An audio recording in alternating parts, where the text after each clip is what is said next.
मेरा सवाल यह है कि कौन सा धर्म, किताब या जाति ये इजाज़त देती है कि मासूम जानवरों का कत्ल किया जाए, I mean to fulfil his hunger और taste. Like in case of Muslim, you celebrate Bakri Eid, which favors killing of goats, I mean, as a means of festival. I mean, hearing to your comments on Islamism and other religions, what I understand is your religion favors this festival in a more spirited manner, because Hinduism doesn't do so.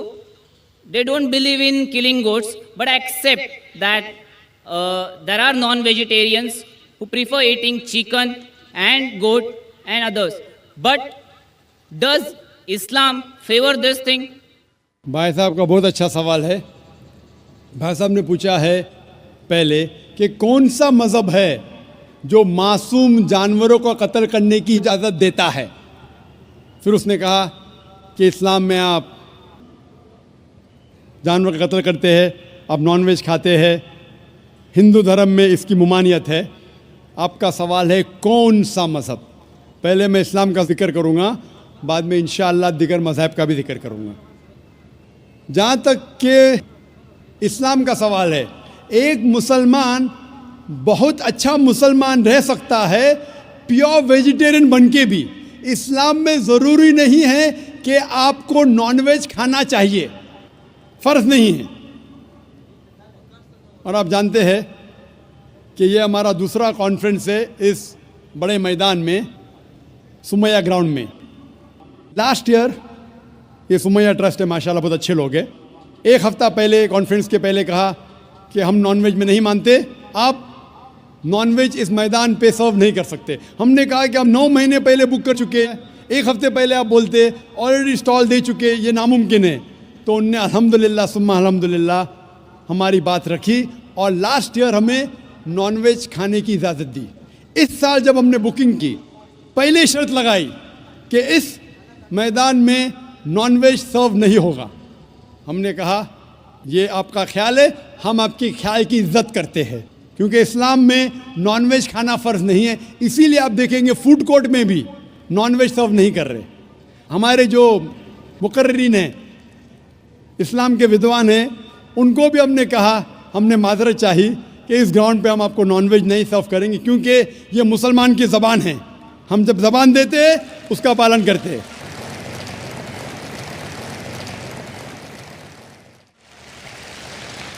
आपका सवाल, जैसे मैंने कहा कि मुसलमान को nonveg खाना फ़र्ज़ नहीं है, लेकिन क्योंकि अल्लाह सुब्हानहू व तआला ने हमें इजाज़त दी है. कुरान मजीद में लिखा है सूरह माइदा सूरा नंबर 5 आयत नंबर 1 में कि वो जानवर जो आपके लिए हलाल है, 4 पाँव के, जो आपके लिए हलाल है उसको आप खा सकते हैं. लिखा है सूरह नहल में सूरा नंबर 16 आयत नंबर 5 में भी कि वो जानवर जो आपके लिए हलाल है उसका गोश्त आप खा सकते हैं. ये लिखा है सूरह मोमिनून में सूरा नंबर 23 आयत नंबर 18 में भी. कई जगह लिखा है कि आप हलाल जानवर का गोश्त खा सकते हैं. जब कुरान मजीद में हमारे खालिक, हमारा रब, हमारा अल्लाह सुब्हानहू व तआला परमिशन देता है तो हम क्यों ना खाएं. आज की साइंस ये कहती है कि वेजिटेबल्स में टोटल प्रोटीन नहीं है. हमारा जो जिस्म है, इंसानी जिस्म, इसके अंदर 8 अमाइनो एसिड्स नहीं बनते. 8 अमाइनो एसिड्स बाहर के फूड, बाहर के खाने में आना ज़रूरी है. कोई भी वेजिटेबल दुनिया में नहीं है जिसमें सारे 8 अमाइनो एसिड मौजूद है. लेकिन नॉनवेज फूड में अल्हम्दुलिल्लाह सुम्मा अल्हम्दुलिल्लाह कई नॉनवेज फूड में सारे अमाइनो एसिड जो जिस्म नहीं पैदा करता है, इसे कहते इसेंशियल अमाइनो एसिड मौजूद है. इसे कहते हैं टोटल प्रोटीन. आज की साइंस ये कहती है कि non veg food is nutritious, it is full of protein. और हम जब तहकीक करते हैं तो हमें पता चलता है कि जब हम हर्बीवोरस एनिमल को देखते हैं, गाय, भेड़, बकरी, ये सिर्फ वेजिटेबल्स खाते हैं, सिर्फ घास फूस खाते हैं. जब इनकी दांत को हम देखते हैं, इनके दांत दे आर फ्लैट टीथ, इनके चपटे दांत है, ये सिर्फ भाजी खा सकते, गोश्त खा ही नहीं सकते। जब हम मांसाहारी जानवर को देखते हैं, शेर बब्बर, चीता, हम देखते हैं इनके दांत को जब देखते हैं, इनके दांत नोकीले है, कैनाइन टीथ। ये सिर्फ गोश्त खा सकते, भाजी पाला नहीं खा सकते। लेकिन जब हम इंसान के दांत, आप अगर जाएंगे मिरर में देखेंगे, आईने में अपने दांत, मैं देखूंगा अपने दांत, तो पता लगता है कि खुदा ने हमें चपटे दांत दिए, फ्लैट टीथ, उसके साथ साथ नोकीले दांत दिए, herbivorous teeth and carnivorous teeth. अगर ईश्वर चाहता था कि सिर्फ मैं भाजी पाला खाऊं, तो ये नोकीले दांत क्यों दिए? गोश्त खाने के लिए। आज की साइंस कहती है डाइजेस्टिव सिस्टम जो है, जो शाकाहारी जानवर के डाइजेस्टिव सिस्टम है, वो सिर्फ वेजिटेबल्स डाइजेस्ट कर सकते हैं, भाजी पाला, गोश्त को डाइजेस्ट नहीं कर सकते। लेकिन जो कार्निवोरस एनिमल्स है, कार्निवोरस जानवर है, लायन, टाइगर, लेपर्ड, वो सिर्फ गोश्त को डाइजेस्ट कर सकते, भाजी पाला डाइजेस्ट नहीं कर सकते।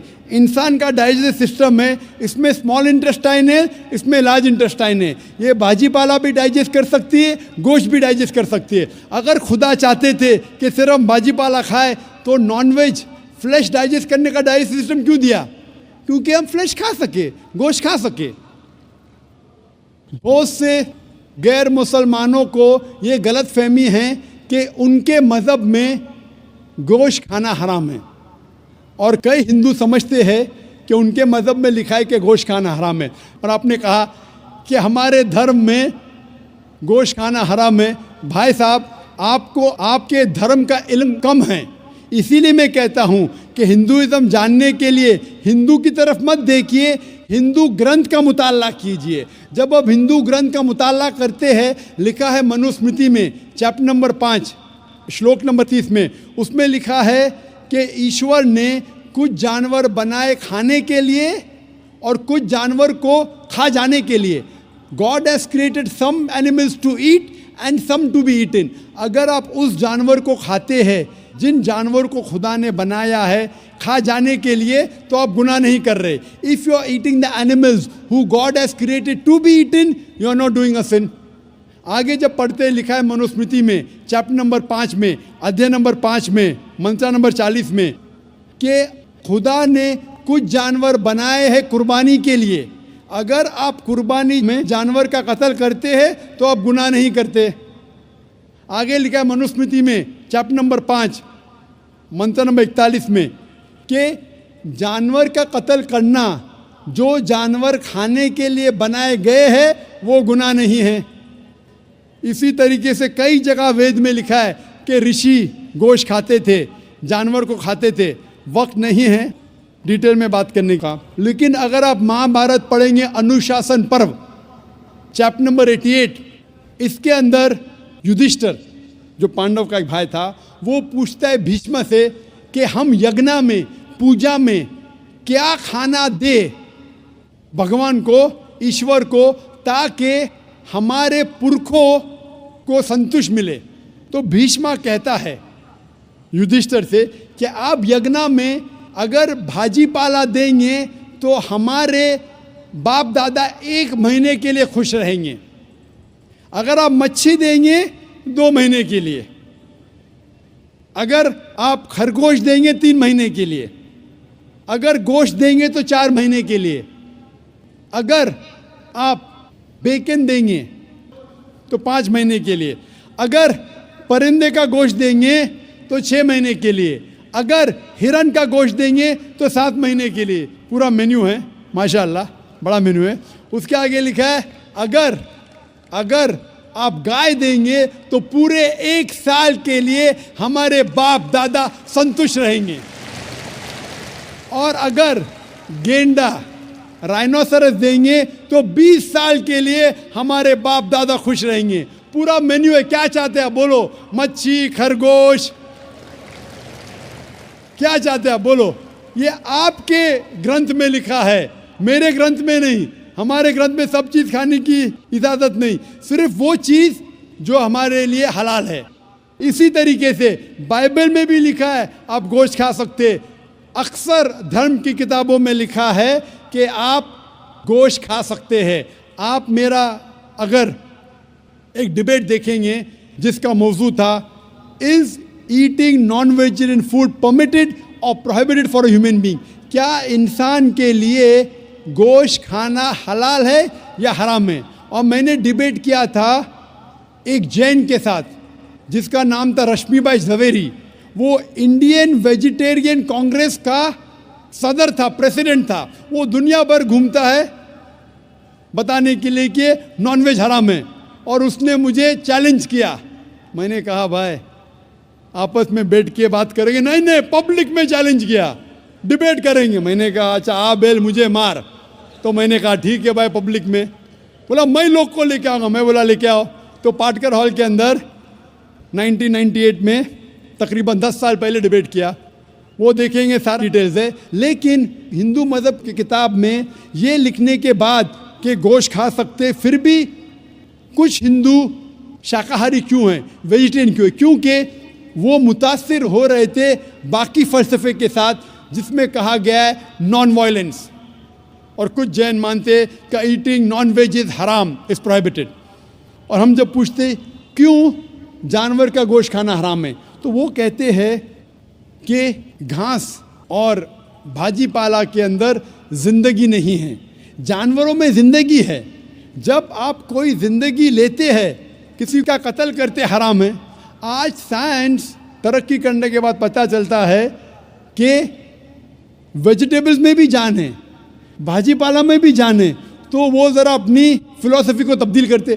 ठीक है, हम जानते हैं कि वेजिटेबल्स में जान है, लेकिन वेजिटेबल्स डोंट फील पेन, वो दर्द को महसूस नहीं करते। जानवर दर्द को महसूस करते, इसीलिए वेजिटेबल्स खाना गुनाह नहीं है, जानवर को खाना गुनाह है। अभी साइंस तरक्की करने के बाद हमें पता लगता है कि वेजिटेबल्स को भी दर्द होता है, लेकिन ये दर्द इंसान को सुनाई नहीं देता। वेजिटेबल्स भी अफसोस करते हैं, वेजिटेबल्स भी रोते हैं, लेकिन हमें सुनाई नहीं देता। तो अभी उनका फ़लसफ़ा बदल गया। वो कहते हैं अच्छा ठीक है, हम मानते हैं कि वेजिटेबल्स में जान है, वेजिटेबल्स को दर्द महसूस होता है, लेकिन वेजिटेबल के पास तकरीबन 3 सेंसेस है, जानवर के पास 5 सेंसेस है। इसीलिए जानवरों की जान लेना बड़ा गुनाह है बनिस्बत वेजिटेबल्स की। मैं कहता हूँ सिर्फ डिबेट के तौर पे, argument, for sake of argument, मैं आपकी बात मानता हूँ क्या वेजिटेबल्स के 3 सेंसेस है और जानवर के 5 सेंसेस है। मैं उस शख्स से सवाल करता हूँ कि मान लो आपका छोटा भाई गूंगा और बहरा पैदा होता है, वो सुन नहीं सकता है, बोल नहीं सकता। जब वो बड़ा होता है तो एक इंसान आपके छोटे भाई का कत्ल करता है, क्या आप जाके जज से कहेंगे मी लॉर्ड इस कातिल को कम सज़ा दो क्योंकि मेरे भाई के पास 2 सेंसेस कम थे, वो सुन भी नहीं सकता था और बोल भी नहीं सकता था? आप उल्टा कहेंगे मी लॉर्ड जज इस कातिल को डबल पनिशमेंट दो, डबल सजा दो, वो तो मेरा भाई मासूम था, बेचारा सुन भी नहीं सकता था और बोल भी नहीं सकता था। इस्लाम में 2 सेंसेस कम या ज़्यादा के वजह से कोई खाना हराम या हलाल नहीं होता है। जो चीज़ आपके लिए तैयब है वो आप खा सकते हैं। इसी तरीके से कई वजह। लेकिन अगर कोई नॉन मुस्लिम मुझसे ये कहता है कि मैं वेजिटेरियन हूँ, मुझे कोई गिला शिकवा नहीं, आपको नॉनवेज पसंद नहीं है आप मत खाइए, लेकिन कोई नॉन मुस्लिम, कोई गैर मुसलमान, कोई हिंदू मुझसे कहता है कि आप जानवरों का कत्ल करते हैं वो गुनाह है, तो मैं उनसे कहता हूँ इस बात को मैं तस्लीम नहीं करता हूँ। आप अगर गोश्त नहीं खाना चाहते हैं, मैं आपसे खुश हूँ। अगर हिंदुस्तान में सब गैर मुस्लिम गोश्त खाने लगेंगे तो गोश्त का भाव बढ़ जाएगा। तो मुझे कोई गिला शिकवा नहीं अगर गैर मुस्लिम गोश्त नहीं खाते, लेकिन अगर मुझसे कहते हैं कि गोश्त खाना गुनाह है तो मैं ये जवाब देता हूँ। अभी आपको संतुष्ट हो चुका होगा कि साइंस के मुताबिक, आपके मज़हब की किताब के मुताबिक, कुरान के मुताबिक गोश्त खाने की इजाज़त है सारे इंसान को। Hope the answers the question.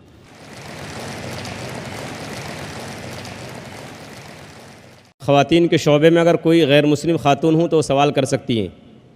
अस्सलाम वालेकुम जाकिर साहब, आपने पलट के जवाब नहीं दिया।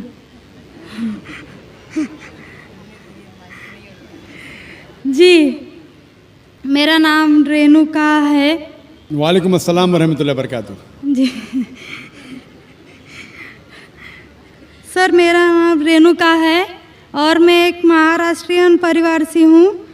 सर, मेरा सवाल ये है, मैंने सबके सामने इस्लाम कबूल नहीं किया है और मैंने पिछले 2 साल पहले से ही नमाज़ पढ़ना और रोज़े रखना चालू किया, खुद ही अपने मन से ही।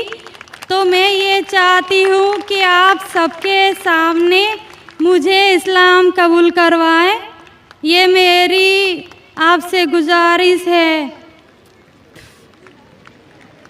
और मेरा ये सवाल है कि मैं एक महाराष्ट्रियन परिवार से होने की वजह से जो सभी नॉन मुस्लिम के दिल में होगा जिन्होंने इस्लाम कबूल किया, वो ये है कि मेरे घर पे जो बुत परस्ती हो रही है उसे कैसे रोकूं और उससे कैसे बचूं, और मेरे साथ मेरे माँ बाप को कैसे समझाऊं कि खुदा एक है। बहन माशाल्लाह 2 साल से इस्लाम का मुताला कर रही है जी, और उसे यकीन हो चुका है कि इस्लाम सही मज़हब है और वो इस्लाम कबूल करना चाहती है। बहन, मैं आपसे पूछना चाहता हूँ कि कोई शख्स आप पर ज़बरदस्ती कर रहा है इस्लाम कबूल करने के लिए? नहीं। कोई आप पे दबाव है? नहीं। माली दबाव या प्रेशर? नहीं। आप अपने मन से कबूल करना चाहते हैं? जी। आप मानते हैं कि खुदा एक है? जी। आप मानते हैं कि खुदा के अलावा किसी और की इबादत नहीं करना चाहिए? जी। आप मानते हैं कि मोहम्मद सल्लल्लाहु अलैहि वसल्लम इस खुदा के आखिरी पैगंबर है? जी। बेशक। और आप चाहते हैं कि सारे लोग के सामने आप कबूल करें? इंशाअल्लाह मैं अरबी में कहूँगा और आप उसको दोहराइए। जी। अशहदु अशहदु अल्लाह अल्लाह इलाहा इलाहा इल्लल्लाह इल्लल्लाह व अशहदु व अशहदु अन्ना अन्ना मोहम्मदन मोहम्मदन अब्दुहु अब्दुहु व रसूलुहु। व रसूलुहु। मैं गवाही देती हूँ मैं गवाही देती हूँ कि अल्लाह के अलावा अलावा कोई माबूद नहीं कोई माबूद नहीं और मोहम्मद सल्लल्लाहु अलैहि वसल्लम उसके बंदे और रसूल है। माशाअल्लाह, आप मुस्लिम हो चुके। जी, शुक्रिया। अल्लाह आपको जज़ाए खैर दे। और मैं कहूँगा कि मजमा कितने लोग हैं पता नहीं, 1 लाख से ज़्यादा लगते हैं। मैं कहूँगा कि सारे सामाइन से कि आपके लिए दुआ करें और अल्लाह आपके जद्दोजहद को कबूल फरमाएं। आपका सवाल था कि आप किस तरीके से आपके घर वालों को, आपके वालिदैन, आपके वालिद वालदा को किस तरीके से इस्लाम की दावत दे और किस तरीके से ये साबित करे कि खुदा एक है। सबसे पहले जिस तरीके से मैं तकरीर किया हूँ, क्योंकि आप एक महाराष्ट्रियन ख़ानदान से ताल्लुक़ रखते हैं, ज़ाहिर है कि आप हिंदू ख़ानदान से ताल्लुक़ रखते हैं। आप अगर मेरी कैसेट सुनेंगे, similarities between Islam and Hinduism, इस्लाम और हिंदू धर्म में यकसानियत, मैं कहूँगा वॉलंटियर से कि मेरी तरफ से आपको एक तोहफ़ा दे। आप उस डीवीडी को देखिए और वो डीवीडी का मुताला करने के बाद आपके वालिदैन, आपके घर वालों से ये कहो कि आप जो यकसा है हिंदुइज़म और इस्लाम में, उसके ऊपर कम से कम अमल करो और इंशाअल्लाह अल्लाह सुब्हानहू व तआला आपके घर वालों को हिदायत देगा। मेरी यह आपसे इल्तिजा है कि आप जब इस्लाम कबूल करती है उसके बाद आपके घर वालों को एहसास दिलाओ कि आप और बेहतर इंसान बन चुकी है। अगर आप जो कुछ आपके वालिदैन कहते हैं आप उनकी सारी बातों पे अमल करो, सिर्फ वो बात जो अल्लाह और अल्लाह के रसूल के खिलाफ है, जो कुरान और सही हदीस के खिलाफ है। इसके अलावा जो भी बातें, जो भी हुक्म आपके वालिदैन आपसे करते हैं, आप उसका पालन करो। उनको ये एहसास होना चाहिए कि मेरी बेटी जब इस्लाम कबूल की, अब वो मुझसे और मोहब्बत करती है, वो मेरा और कहना मानती है, उसकी मुझसे और चाहत बढ़ गई है। क्योंकि इस्लाम में है कि माँ के पैर के नीचे जन्नत है। इसीलिए आपको ये एहसास दिलाना पड़ेगा कि आप उनकी और अच्छी बेटी है। सिर्फ वो चीज़, जो चंद चीज़ें जो वो कहते हैं कुरान और सही हदीस के खिलाफ है, वो छोड़ के आप उनकी सारी बातों पे अमल करो। चाहे आपको मुश्किल हो, मिसाल के तौर पे आपको पसंद है पीला पहनना, वो कहते हैं नीला पहनो, तो आप नीला पहनो, क्योंकि नीला पहनना इस्लाम में हराम नहीं है। तो इस तरीके से जो भी बातें आपके वालिदैन आपसे करते हैं, आप उनसे और मोहब्बत करो, आप उनसे और प्यार करो। इस तरीके से उन्हें एहसास होना चाहिए कि ये नया धर्म, ये नया मज़हब जिसमें आप दाखिल हुए, वो कहता है कि अपने वालिदैन का ख्याल रखो। जिस तरीके से कुरान मजीद में फरमाया सूरह इसरा में चैप्टर नंबर 17 में 17 में आयत नंबर 23 और 24 में कि अल्लाह सुब्हाना व तआला की इबादत के बाद आपको अपनी वालिदैन से मोहब्बत करना चाहिए। और अगर दोनों में से एक या दोनों वालिदैन अगर ज़ईफ़ हो जाते हैं, आप उनके खिलाफ उफ तक मत कहो, लेकिन उनके साथ अच्छा बर्ताव करो और उनसे प्यार और मोहब्बत करो और अल्लाह सुब्हानहू तआला से दुआ करो कि मेरे वालिदैन को बरकत दे। और जिस तरीके से उनने बचपन में मेरा ख्याल रखा, ए खुदा आप इनका ख्याल रखो। तो इस्लाम में वालिदैन की इज़्ज़त करना ज़रूरी है। आप अगर अच्छा बर्ताव करेंगे, इंशाअल्लाह हम दुआ करेंगे कि अल्लाह सुब्हानहू व तआला आपके वालिदैन और आपके घर वालों को भी हिदायत दे। आमीन। माइक नंबर 1 में कोई भाई हो तो सवाल कर सकते हैं जी। Respected to Jakir Saab, I am Sachanarayana from Yeminur, Kurnool district, Andhra Pradesh. I am BTech graduate. Alhamdulillah, Allah gave hidayat to me. I also reverted in Islam, but my parents are not accepted this. Alhamdulillah, my grandfather is accepted, but they believe only one God. In front of the Satan is first came, but I know Satan is also created by Allah. In other names of Satan in Puranas, Vedas, what is the other names of Satan in Puranas, Vedas? And my grandfather also asked one question. When the Kali Yuga is ended, I know Qiyamah is when it is came, but he asked when the Kali Yuga is ended. And so many Hindus are followed Sri Rama, Sai Baba, Sri Krishna. I know these are said only one God to our colleagues. These are prophets in between, total prophets, that is 1,24,000 prophets. These are Sri Krishna, Sri Rama, Sai Baba, these are any prophets in between. And another question is, in present also in Kurnool and Chennai, some people are followed Kalki Bhagwan, Amma Bhagwan. Any information about this person? भाई साहब ने सवाल किया है, अल्हम्दुलिल्लाह उसने इस्लाम कबूल किया। अल्लाह सुब्हानहू तआला इसको जज़ाए खैर दे और इसके जद्दोजहद को कबूल फरमाए। इनका सवाल है कि जो शैतान है वो क्या इस्लाम के अलावा हिंदू धर्म में है और उसका क्या नाम है। दूसरा सवाल है क्या कलयुग आ चुका है। तीसरा सवाल है क्या हम श्री कृष्ण श्री राम को पैगंबर मान सकते हैं। और चौथा सवाल है कल के अवतार के बारे में। पहला सवाल कि शैतान का क्या नाम है, तो शैतान का सदर है, उसका नाम कुरान मजीद में इब्लीस है। लेकिन कुरान मजीद में कहा गया है सूरह नास में कि वो लोग जो दिल में वसवसा डालते हैं आपके दिल में और फिर हट जाते हैं, वो इंसान में से और जिन में से है। शैतान कुरान मजीद के मुताबिक इंसानों में से भी शैतान है और जिन में से भी है। इंसान और शैतान दोनों को फ्री विल दिया गया है। हम चाहे तो अल्लाह की बात मान सकते हैं, चाहे तो नहीं मान सकते।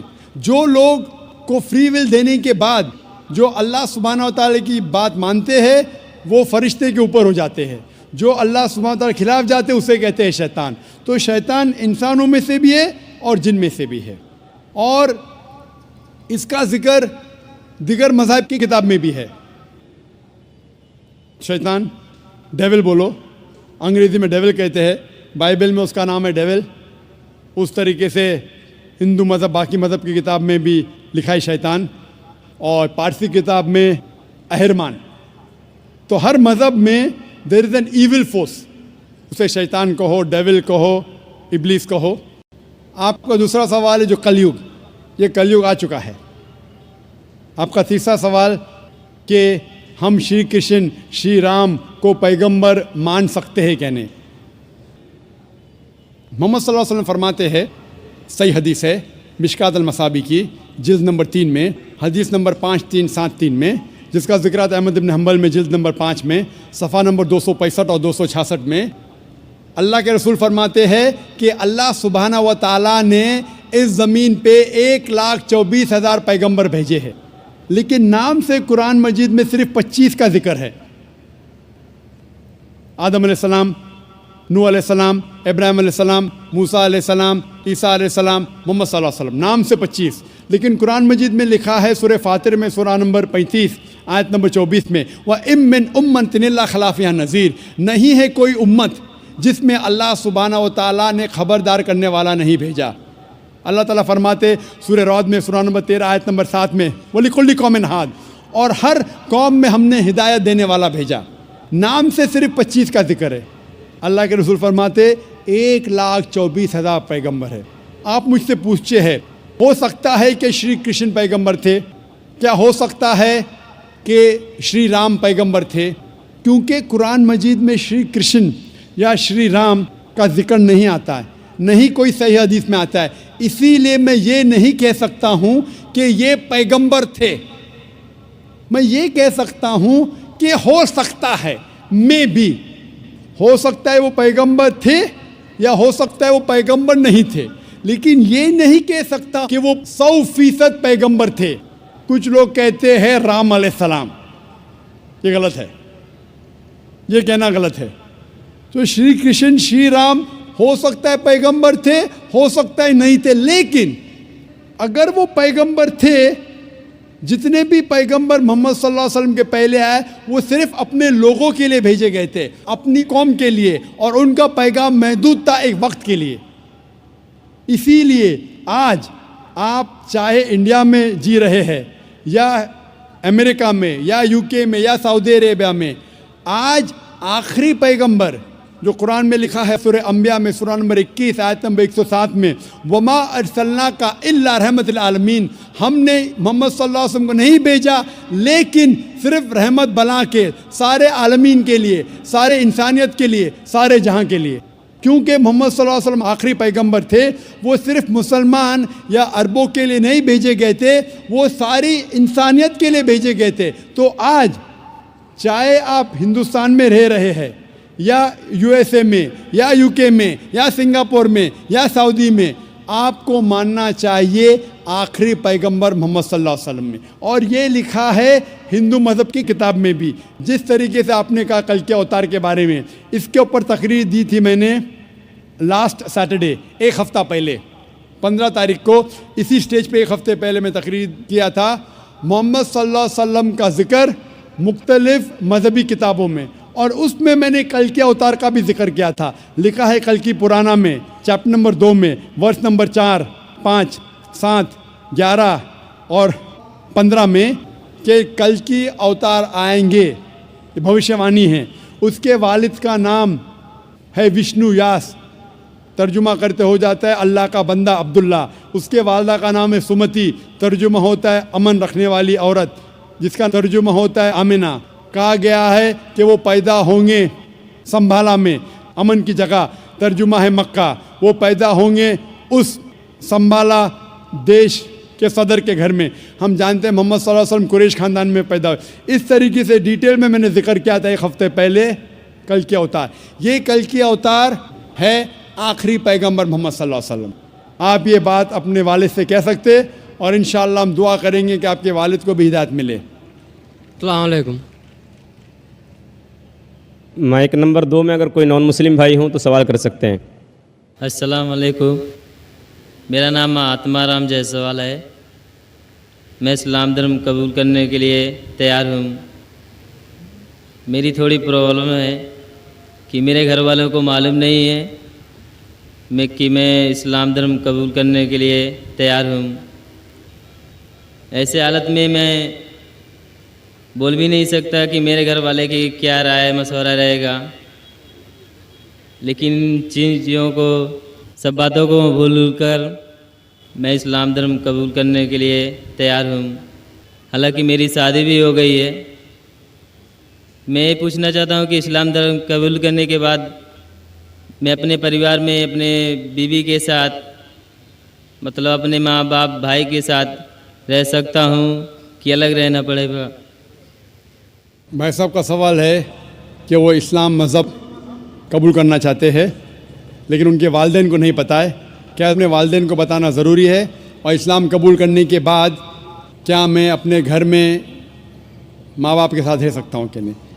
इस्लाम कबूल करने के लिए आपको अपने वालिदैन को बताना ज़रूरी नहीं, किसी को बताना ज़रूरी नहीं, दिल में ये मजमे को भी बताना ज़रूरी नहीं। अगर दिल में आप ईमान रखते हैं कि अल्लाह एक है, उसके अलावा कोई माबूद नहीं और मोहम्मद सल्लल्लाहु अलैहि वसल्लम उसके बंदे और आखिरी पैगंबर है, आप मुस्लिम हो जाते हैं।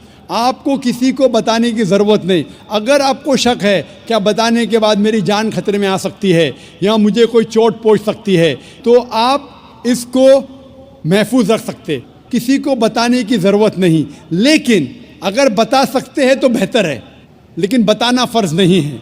अगर आपको जान का ख़तरा है तो किसी को बताने की ज़रूरत नहीं।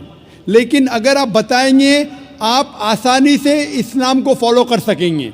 लेकिन आपको डर है, जान का ख़तरा है, तो बताना ज़रूरी नहीं। ये आप और आपके खुदा, आपके अल्लाह के दरमियान है। आप इस्लाम कबूल करने के बाद बेशक आपके घर में रह सकते हैं, आप आपके वालिदैन के साथ रह सकते। जैसा मैंने कहा था पहले जवाब में, जो बहन ने सवाल किया था, आपको अपने वालिदैन के साथ और अच्छा सलूक करना चाहिए, उनसे और मोहब्बत करना चाहिए। उनको ये दिखाना चाहिए कि मैं मुसलमान बनने के बाद पहले से और अच्छा बेटा हूँ। सिर्फ़ वो चीज़ें जो कुरान और सही हदीस के ख़िलाफ़ है, जो अल्लाह और अल्लाह के रसूल के ख़िलाफ़ है, वो चीज़ आपको नहीं मानना चाहिए। उसके अलावा सारी चीज़ें मानेंगे, उसमें कोई गिला शिकवा नहीं, उसमें कोई प्रॉब्लम नहीं। अगर आप इस्लाम कबूल करना चाहते हैं तो बेशक कर सकते। अगर नहीं करना चाहते, ज़रूरी नहीं है कि सबके सामने बोलना ज़रूरी नहीं, लेकिन चाहते तो कर सकते हैं। मैं चाहता हूँ कि कर लूँ। आप चाहते कि इस्लाम कबूल करें? जी। मैं ये पूछना चाहता हूँ कि आप पर किसी ने ज़बरदस्ती की? नहीं। किसी ने कोई दबाव डाला? नहीं। आप आपके मन से कबूल करना चाहते? जी। आपको किसी ने ज़बरदस्ती नहीं की? नहीं। क्योंकि ज़बरदस्ती से इस्लाम कबूल कराना कुरान के ख़िलाफ़ है। कुरान में लिखा है सूरह बकरा में सूरह नंबर 2 आयत नंबर 256 में, ला इकराह फिद्दीन, दीन में कोई ज़बरदस्ती नहीं है। लेकिन अगर आप चाहते हैं तो कोई आपको रोक भी नहीं सकता। मैं आपसे पूछना चाहता हूँ कि आप मानते हैं कि एक अल्लाह है और उसके अलावा कोई माबूद नहीं? आप इस बात में मानते हैं कि एक ही खुदा है? हाँ, मानते हैं। और उसके अलावा कोई माबूद नहीं? नहीं। आप मानते हैं कि इस खुदा के आखिरी पैगंबर मोहम्मद सल्लल्लाहु अलैहि वसल्लम हैं? जी। अब मैं अरबी में आपको कलमा पढ़ाऊँगा और आप दोहराइए। ठीक। अशहदु अशहदु अल्लाह अल्लाह इलाहा इलाहा इल्लल्लाह इल्लल्लाह व अशहदु व अशहदु अन्ना अन्न मुहम्मदन मोहम्मद अब्दुहु अब्दहु व रसूलुहु। व रसूलुहु। मैं गवाही देता हूँ कि अल्लाह के अलावा कोई माबूद नहीं और और मोहम्मद मोहम्मद सल्लल्लाहु सल्लल्लाहु अलैहि वसल्लम अलैहि वसल्लम उसके उसके बंदे बंदे और और पैगंबर है। पैगंबर है। माशाल्लाह आप मुसलमान हैं, अल्लाह आपको जज़ाए खैर दे। और ये कहना चाहता हूँ कि जब भी कोई गैर मुसलमान मुस्लिम बनता है, ये हर मुसलमान का फ़र्ज़ है कि उस नौ मुस्लिम का इस्तकबाल करे, उससे मोहब्बत करे, क्योंकि जब भी एक गैर मुस्लिम मुस्लिम बनता है तो अल्लाह के रसूल की हदीस है कि वो एकदम पाक हो जाता है। हम मुसलमान जो सालों से इस्लाम को फॉलो कर रहे, कितने गुनाह कर चुके। आप कोई भी गैर मुस्लिम, कोई भी मुशरिक जब इस्लाम कबूल करता है, आज वो ऐसा है कि नया जन्म लिया है, उसके सारे गुनाह धुल जाते हैं। और ये मुसलमान भाइयों और बहनों का फ़र्ज़ है कि वो नौ मुस्लिम का इस्तकबाल करे, उससे मोहब्बत करे, उससे प्यार करे। उससे ये नहीं एहसास होना चाहिए कि मैं एक नए जगह आया हूँ, उससे मोहब्बत करना चाहिए। अगर आपको कोई भी चीज़ की ज़रूरत है, अगर इस्लाम जानने के लिए और कोई चीज़ की ज़रूरत है, कोई इल्म की ज़रूरत है, आप बेशक हमारे इदारे में आ सकते हैं और आपके दूसरे मुसलमान भाई से मुताला कर सकते हैं, क्योंकि जो कोई इंसान अमन के धर्म का पालन करना चाहता है, इस दुनिया में कोई भी उसे नहीं रोक सकता है, कोई भी नहीं। और हम जानते हैं कि कल ही अल्हम्दुलिल्लाह सुम्मा अल्हम्दुलिल्लाह कल टेलीविज़न पे हेडलाइन न्यूज़ थी कि माइकल जैक्सन ने इस्लाम कबूल किया।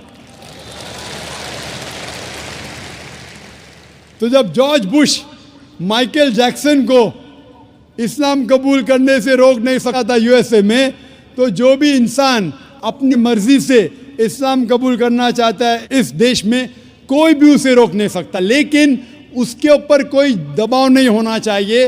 वो अपनी मर्ज़ी से जब इस्लाम का मुताला करता है और जांच पड़ताल करने के बाद खुश होता है कि ये एक वाहिद मज़हब है जिससे उसकी ज़िंदगी में अमन हासिल हो सकता है, तो हम उसको वेलकम करते और अल्लाह सुब्हानहू व तआला से दुआ करते हैं कि आपको इंशाअल्लाह इस दुनिया और आखिरत में इंशाअल्लाह सवाब दे और सबसे बेहतरीन रिवॉर्ड दे। आमीन।